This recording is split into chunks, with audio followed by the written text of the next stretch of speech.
Oi, oi, and we're back. Today, the topic is this: cheat. Cheating. Have you ever done it? Today, just a short reading again in our new slimmed down form.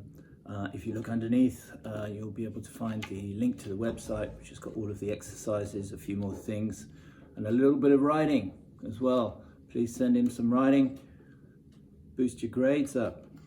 There you go. Also, I hope to be trying to set up a Zoom chat room later this week if I can. Today's Sunday. There's a bit of a vocab for you. Virtue signaling. There you go. That's when I say, oh, I'm doing something wonderful. Today's Sunday, virtue signaling, and I'm here in the media center. Anyway, today, cheat. This is a story from the wonderful British Council. Thank you very much to them. A couple of bits of vocab before we begin. Glance. I think some of you know this one. Glance means quick look, like that. To look quickly. And the other one may be a little bit stranger. This is not a game. There you go. Fortnight. Fortnight means 2 weeks. I use it in British English quite a lot. So fortnight is 2 weeks. So this is today we're talking about cheating, and this is a story from British Council. Brilliant. They're great people. Okay, so you have Mo and Terry, and they have fallen out. They've had a disagreement. But should Mo tell a teacher about her friends cheating? Here's the story. Excuse me. Mo was waiting in the corridor with her class on Friday morning. She felt sick and her knees were shaking. She always felt sick during exam week. She had 2 more exams that day, and physics was first. She really hated physics, but after today, there were no more exams until next year. Terry glanced back at her from the front of the queue and then looked away quickly. She didn't have a problem with physics. She didn't have a problem with anything. Little Miss Perfect. Hi Mo, are you looking forward to your favourite exam? Said Nima, laughing as she joined the end of the queue, late again as usual. She was really bad at physics too, but she didn't care. Terry was looking back at her again. So what's wrong with her? Nima had noticed Terry looking back at them. I thought you were friends. Yeah, so did I, said Mo. But she's been treating me like I don't exist for a fortnight now.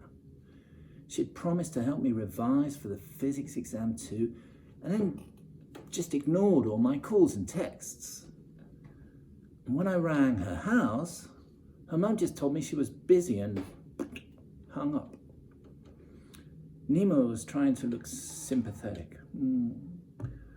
You shouldn't forget who your friends are, said Mo bitterly.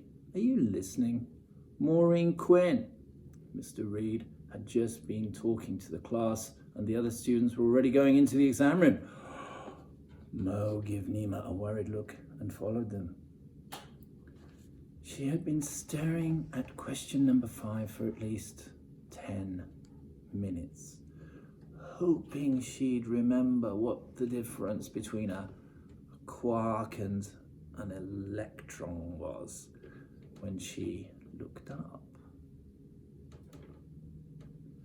Terry was sitting a few rows in front of her to the right, and Mo couldn't believe her eyes. She had her phone on her left knee, and she was reading from it. Mo didn't know what to think. Is that how Terry always got good grades? It was even harder to concentrate on the exam after that. She just felt really angry at Terry. What should she do? She almost put her hand up to tell the teacher. But then what would everyone else think of her? It wasn't fair. Mo never cheated, and she was often in trouble for failing exams, while little Miss Perfect had been cheating all this time.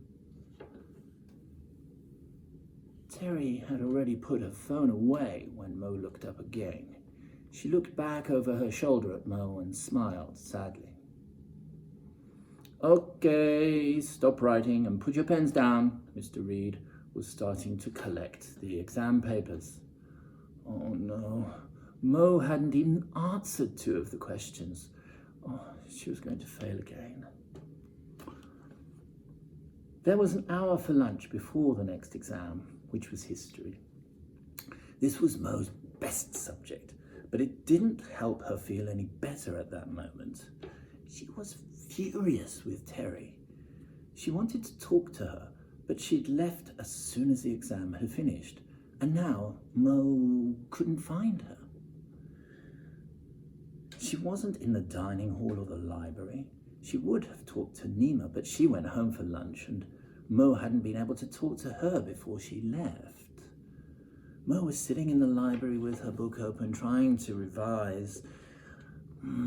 She didn't know what to do. Should she tell a teacher? Everyone would hate her if they knew she'd done that. But then she was so angry with Terry. Why should she get such good grades if she was cheating all the time?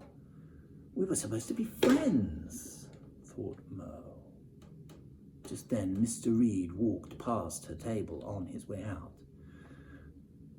"Mr. Reed," called Mo before she could even stop herself.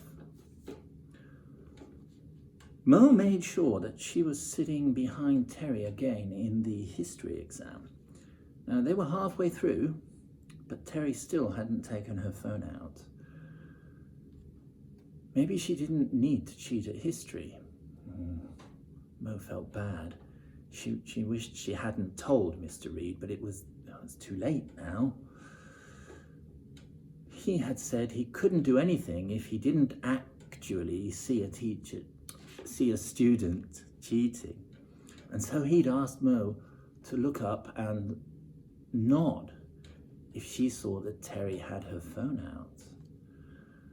Mo had no problem with the exam this time. She was good at history. She was already on the last question when she noticed a movement.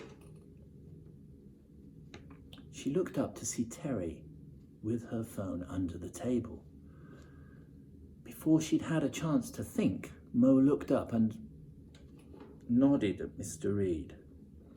Terry was so busy with her phone, she didn't even hear him as he walked silently up the row of tables. He didn't say a word as Terry looked up from her phone with a frightened expression. He just took her exam paper, tore it in half, pointed to the door to tell Terry to leave the room. Terry started crying as she walked to the door. Everyone was staring at her, and now Mo felt terrible. What had she done? Mo was walking towards the school gate when she heard footsteps behind her. It was Terry. "Mo, wait," she called as she caught up with her. I wanted to talk to you." Mo could see that Terry had been crying. Her face was pale and her eyes were red. Mo couldn't say anything. "Listen, I'm really sorry I've been avoiding you lately. Oh, but it's been the worst 2 weeks of my life. My dad had a heart attack and he's been in the hospital. I haven't felt like talking to anyone about it. He had an operation today. Oh, and I was really worried. I know it was stupid, but I was trying to text my mum to see how the operation was going. Then Mr. Reed caught me. He thought I was cheating. He believes me now, but I have to take the exam again. Oh, I wish I'd told you what's been happening. I know I shouldn't forget who my friends are. Please, will you forgive me? Great little story today. Okay, so take a look at the website. There's a few exercises there, a few other things to look at, I hope. And then maybe a little bit of reading, please. And I'm hoping I can set up some sort of Zoom chat thing later in the week. So if you kind of slip some comments into the comments section or something, maybe then I'll be encouraged to sort of do a bit more to interact. Anyway, for today, thank you very much.